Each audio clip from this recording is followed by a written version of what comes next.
సంక్రాంతి పండుగ అయిపోయిన వెంటనే మూడవ రోజు మనం జరుపుకునే పండుగే కనుమ.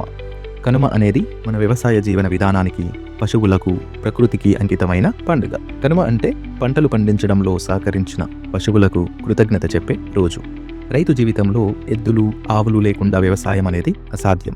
అందుకే ఈరోజు పశువులను దేవుడిగా భావించి వాటిని పూజిస్తారు. కనుమ రోజు ఉదయం ఆవులు, ఎద్దులకు స్నానం చేయించి కొమ్ములకు రంగులు వేసి మెడలో గంటలు కడతారు. పూలతో అలంకరిస్తారు. నుదిటిపై కుంకుమ పెట్టి హారతి ఇస్తారు. ఇది ఒక పూజ కాదు, కృతజ్ఞతాభావం.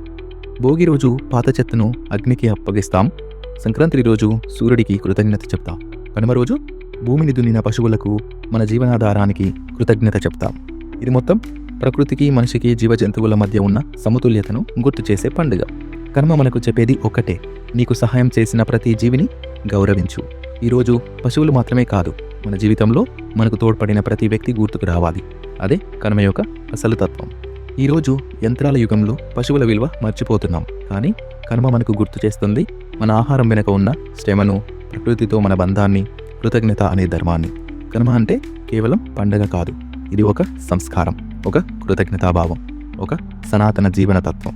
ఈ కనుమ మీ జీవితంలో కూడా కృతజ్ఞతను పెంచాలని కోరుకుంటూ కనుమ శుభాకాంక్షలు.